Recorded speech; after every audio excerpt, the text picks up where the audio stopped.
Hello everyone, welcome to my YouTube channel. मैं स्वागत करती हूँ अपने यूट्यूब चैनल पर अपने समस्त छात्राओं का, सभी लोगों का जो दिल से हमारे इस चैनल से जुड़े हुए हैं और हमारे इस वीडियोस को लाइक कर रहे हैं, शेयर कर रहे हैं, सब्सक्राइब कर रहे हैं और हमारा सपोर्ट कर रहे हैं। तो आइए बीएड सेकेंड सेमेस्टर के हमारे जो भी छात्र छात्राएँ हैं उनके पूर्वांचल विश्वविद्यालय के सिलेबस में एक पेपर है शैक्षिक तकनीकी एवं आईसीटी। इसका एक संक्षिप्त मैं सिलेबस लेकर आई हूँ क्योंकि ये ज़रूरी होता है कि हम कोई भी पढ़ाई करते हैं तो उसका एक सिलेबस या पाठ्यक्रम आपको जानना बहुत ज़रूरी होता है। तो एक छोटे से वीडियो में आप इसको अगर जान लेंगे तो हम धीरे धीरे इंपॉर्टेंट टॉपिक को डिस्कशन करते हुए आगे बढ़ेंगे। तो आइए देखते हैं हमारा जो टॉपिक है और हमारा पेपर। हमारा बीएड के सेकेंड सेमेस्टर में पेपर सेकेंड है शैक्षिक तकनीकी एवं आईसीटी। काफ़ी इंपॉर्टेंट टॉपिक है, काफ़ी इंपॉर्टेंट पेपर है हर एग्ज़ाम्स में, चाहे वो कोई भी एग्ज़ाम हो, केवीएस हो, एनवीएस हो, टेट हो, सीटेट हो, आपके एनडीए नेट के फर्स्ट पेपर में भी इससे संबंधित कहीं ना कहीं कुछ ना कुछ ऐसे टॉपिक आपको मिलते ही रहेंगे। इसलिए थोड़ा सा हम उसको ध्यान देख लेते हैं कि आपका सिलेबस क्या है। तो आइए देखते हैं सबसे पहले कि जो आपका पेपर है शैक्षिक तकनीकी एवं आईसीटी। आईसीटी का मतलब होता है इंफॉर्मेशन एंड कम्युनिकेशन टेक्नोलॉजी, सूचना एवं प्रौद्योगिकी। ये आपका पेपर है और पेपर के सारे टॉपिक्स हैं यूनिट वाइज। मैंने इसको यहाँ पर बोर्ड पर नोट किया हुआ है। यूनिट फर्स्ट में जो आपका टॉपिक है शैक्षिक तकनीकी का अर्थ एवं अवधारणा, एजुकेशनल टेक्नोलॉजी की मीनिंग एंड उनके कॉन्सेप्ट, उसके एरियाज, उसके क्षेत्र और उसके इम्पोर्टेंस को जानना है कि शैक्षिक तकनीकी क्या है, इसके कॉन्सेप्ट्स क्या हैं, इसका प्रयोग किन किन क्षेत्रों में होता है और इनके क्या महत्व है। दूसरा है आपका टॉपिक में प्रशिक्षण आयु, ट्रेनिंग स्ट्रेटेजी की शैक्षिक तकनीकी टेक्नोलॉजी जो है उसको हम जब शिक्षा में इसे जो है कोरिलेट करते हैं तो किस तरीके की स्ट्रेटजीज क्लास में टीचर बच्चों को दे। तो उसमें सबसे पहला है प्रदर्शन विधि, जिसको हम बोलते हैं डेमोन्स्ट्रेशन मेथड। प्रदर्शन विधि के माध्यम से टीचर बच्चों को कम्युनिकेट करेगा। अभिक्रमित अधिगम या अनुदेशन, प्रोग्राम लर्निंग या प्रोग्रामिंग इंस्ट्रक्शन इसको बोल सकते हैं। ये काफ़ी इंपॉर्टेंट टॉपिक है। इसके बाद उनकी सामग्रियों का निर्माण, जैसे अभिक्रमित जो अनुदेशन है, अधिगम है, इसका निर्माण कैसे किया जाए, उनकी सारी चीज़ों के बारे में आप इसकी जानकारी आपको लेनी होगी। अंतःक्रिया विश्लेषण, very important topic. Interaction analysis इसको इंग्लिश में बोलते हैं। ये इंटरेक्शन एनालिसिस फ्लेंडर का है, इसे भी आपको पढ़ना है। अनुरूपण शिक्षण, अनुरूपण का मतलब होता है सिमुलेशन टीचिंग, जिसे कृत्रिम शिक्षण भी बोलते हैं। ये भी आपके लिए ज़रूरी है। लेकिन सबसे ज़रूरी है सूक्ष्म शिक्षण, माइक्रो टीचिंग, जैसे बीएड के स्टूडेंट, डीएलएड के स्टूडेंट, बीटीसी के स्टूडेंट एक ट्रेनिंग के रूप में इसे करते हैं और सीखते हैं कि प्लानिंग, लेसन प्लानिंग कैसे बनाई जाती है, कैसे की जाती है, एक एक स्किल्स को डेवलप किया जाता है। और यूनिट फर्स्ट का जो आपका लास्ट टॉपिक है थिंकिंग स्किल्स, चिंतन कौशल, यानी आपके फर्स्ट यूनिट में इन चीज़ों को आपको पढ़ना है। सेकेंड यूनिट क्या है? सेकेंड यूनिट में है शिक्षण की अवधारणा, कॉन्सेप्ट ऑफ टीचिंग। इसमें आप क्या पढ़ेंगे, टीचिंग क्या है, इसकी डेफिनेशंस, इसकी क्वालिटीज़ को आपको देखना है।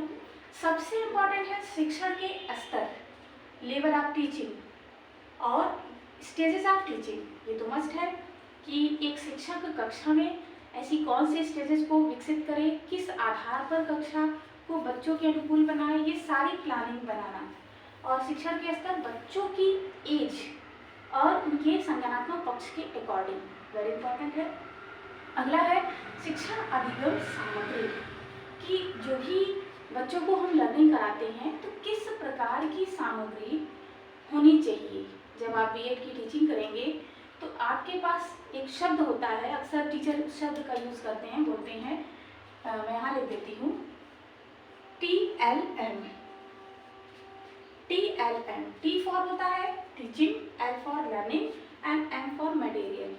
टीचिंग लर्निंग मटेरियल, जब आप टीचिंग करने जाते हैं तो टीचिंग के समय आपको किन किन चीज़ों को आपके रिक्वायरमेंट्स के रूप में, सामग्री के रूप में ले जाना होता है, वो सारी चीज़ें आपको शिक्षण अधिगम सामग्री के रूप में बताई जाती है। और ये आपको कौन बताएगा? शिक्षक बताएगा। और सबसे इम्पोर्टेंट है एडगर डेल का एक संघ मॉडल है, एक्सपीरियंस स्कूल मॉडल जिसको पढ़ा जाता है, कहा जाता है। एडगर डेल के द्वारा इसे निर्मित किया गया था। एडगर डेल जो है कि कोन मॉडल के प्रोफाउंडर माने जाते हैं। ये भी आपको यूनिट सेकेंड में पढ़ना है। ये शिक्षण अधिगम का सबसे जो कह सकते हैं कि बेस्ट फैक्ट है या बेस्ट मॉडल आप कह सकते हैं। इसके बाद है बहु इंद्रिय अनुदेशन, मल्टी सेंसरी इंस्ट्रक्शन। एक नहीं, दो नहीं, तीन नहीं, कई रूपों में बच्चों को इंस्ट्रक्शन देना, नॉलेज देना, लर्निंग देना, उसे बोलते हैं बहुइंद्रिय। ये भी आपकी यूनिट सेकेंड का टॉपिक है।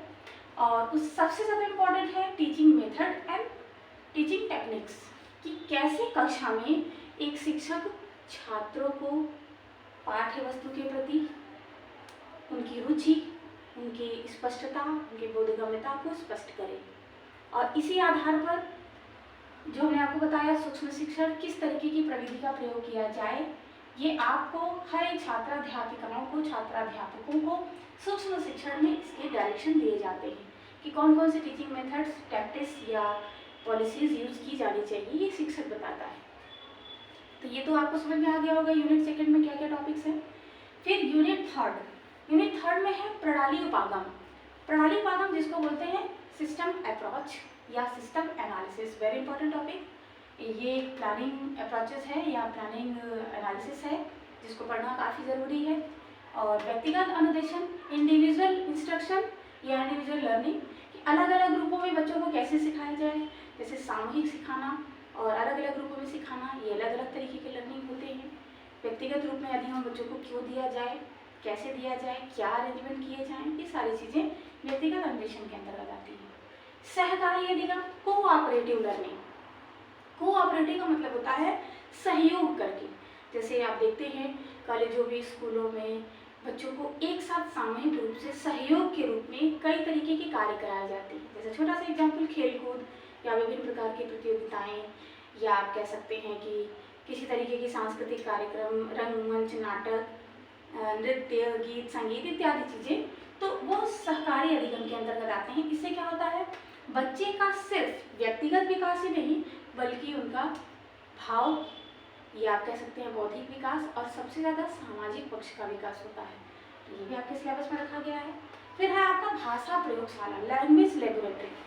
किसी भी बच्चे की भाषा, क्योंकि कहा जाता है कि यदि हम अपनी बातों को सही रूपों में स्पष्ट नहीं कर पाते तो हम कितने भी, हमारे पास कितना भी नॉलेज हो, हमें अच्छा नहीं माना जाएगा। तो एक भाषा की उचितता, यानी भाषा का उचित रूपों में प्रयोग किस तरीके से होना चाहिए, इसको भी एक आधार बनाकर एक टॉपिक रखा गया है, भाषा प्रयोगशाला, जिसको बोलते हैं लैंग्वेज लेबोरेटरी। कैसे भाषा का विकास किया जाए, बच्चों की लैंग्वेज को कैसे डेवलप किया जाए, ये क्लियर हो गया। इसके बाद यूनिट थर्ड में एक और है सबसे बेस्ट टॉपिक, सबसे इम्पोर्टेंट टॉपिक, शिक्षण प्रतिमान, जिसको बोलते हैं टीचिंग मॉडल। टीचिंग मॉडल में क्या पढ़ना है कि टीचिंग मॉडल क्या है और टीचिंग मॉडल के बेसिक एलिमेंट्स क्या हैं, किन किन मतलब मॉडल जो है किन किन रूपों में जाना जाता है, तत्व जिसको बोलते हैं एलिमेंट्स। फिर टीचिंग मॉडल के टाइप्स क्या हैं, कितने प्रकार के होते हैं, और सबसे ज़्यादा कि कौन कौन से टीचिंग मॉडल हैं, कौन कौन से टीचिंग प्रशिक्षण मॉडल हैं, जिसमें आपके सिलेबस में दिया भी हुआ है रॉबर्ट ग्लेसर का basic teaching model, basic teaching model जिसको बोलते हैं बुनियादी शिक्षण प्रतिमान, ये रॉबर्ट ग्लेसर के द्वारा निर्मित हुआ है। और दूसरा जो है आपका परीक्षा प्रशिक्षण प्रतिमान, इंक्वायरी ट्रेनिंग मॉडल, ये भी आपका बहुत इंपॉर्टेंट है, रिचर्ड सचमैन ने इसको दिया था। जब आप आगे पढ़ेंगे तो इसको आपको बताया जाएगा। इसको जांच प्रशिक्षण प्रतिमान भी कहा जाता है, पूछताछ प्रशिक्षण प्रतिमान भी कहते हैं। उसके बाद है स्वामित्व अधिगम प्रतिमान, मास्टरी लर्निंग मॉडल, इसे भी आपको पढ़ना है। और संप्रत्यय उपलब्धि प्रतिमान, कॉन्सेप्ट अटेनमेंट मॉडल, ये 4 मॉडल आपके सिलेबस में दिए गए हैं। एक और सबसे बेस्ट मॉडल है, सबसे इम्पॉर्टेंट मॉडल है अग्रिम व्यवस्थापक या अग्रिम संगठक व्यवस्थापक प्रतिमान, जिसको जो है डेविड आसुबेल का, ये आपके सिलेबस में नहीं है बट काफ़ी इम्पॉर्टेंट है और काफ़ी इसमें सबसे बेस्ट भी है, बहुत अच्छा। इससे बच्चों की प्रतिक्रियाओं, शिक्षक के क्रियाकलापों इत्यादि के बारे में उस मॉडल में एक कह सकते हैं कि दिशा निर्देश दिए गए हैं। तो ये आपको यूनिट 3 में पढ़ना है। यूनिट 4 क्या है? यूनिट 4 है इंफॉर्मेशन एंड कम्युनिकेशन टेक्नोलॉजी, जिसको आपने यहाँ देखा है।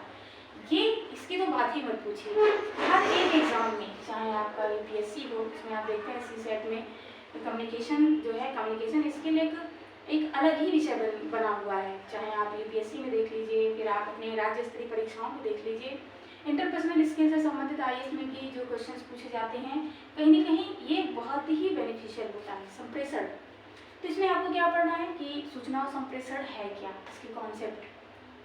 फिर कम्युनिकेशन मॉडल कौन कौन से हैं, कम्युनिकेशन मॉडल का प्रारूप पूरा आपको पढ़ना है। फिर क्लासरूम में कैसे कम्युनिकेशन होना चाहिए टीचर और छात्र के बीच में, और साथ ही साथ कि जो दूर संचार और सैटेलाइट कम्युनिकेशन होते हैं, कैसे टेली कॉन्फ्रेंसिंग और वीडियो कॉन्फ्रेंसिंग। नॉर्मल से हम लोग बात जानते हैं कि जब टेलीफोन के माध्यम से हम वार्तालाप करते हैं तो वो टेली कॉन्फ्रेंसिंग होता है, ये तो आप लोग जाहिर सी बात है, सिंपल चीज़ें आप लोग जानते भी हैं। वीडियो कॉन्फ्रेंसिंग जिसमें हम फेस टू फेस किसी न किसी सिस्टम के माध्यम से, किसी न किसी सैटेलाइट के माध्यम से हम वार्तालाप करते हैं, तो वो वीडियो कॉन्फ्रेंसिंग है। तो ये आपके सिलेबस में यूनिट 4 में ये टॉपिक्स हैं। यूनिट 4 में और भी कुछ टॉपिक्स हैं जिसमें आपको कंप्यूटर और इंटरनेट को पढ़ना है कि कंप्यूटर क्या है और कंप्यूटर के टाइप्स क्या हैं, इनपुट क्या है, आउटपुट क्या है, हार्डवेयर क्या है, सॉफ्टवेयर क्या है, और इंटरनेट की क्या विशेषता है, इंटरनेट का प्रयोग क्यों होना चाहिए, और आज के समय में इंटरनेट की क्या भूमिका है, किस तरीके से इंटरनेट हर एक व्यक्ति के लिए प्रबल भूमिका निभा रहा है। तो ये सारी चीज़ें अब आप सोच सकते हैं कि ये आपके बीएड सेकेंड सेमेस्टर में रखा गया है, लेकिन ये सिर्फ बीएड में ही नहीं बल्कि हर एक क्षेत्र में आपके लिए महत्वपूर्ण भूमिका निभाएगा। तो कृपया आप अपने सिलेबस को जरूर जानिए, और यदि आपको हमारा ये एक छोटे से वीडियो में एक छोटा सा सिलेबस आपको समझ में आया हो तो प्लीज़ आप लोग इसको लाइक करिए, शेयर करिए, सब्सक्राइब करिए। धन्यवाद।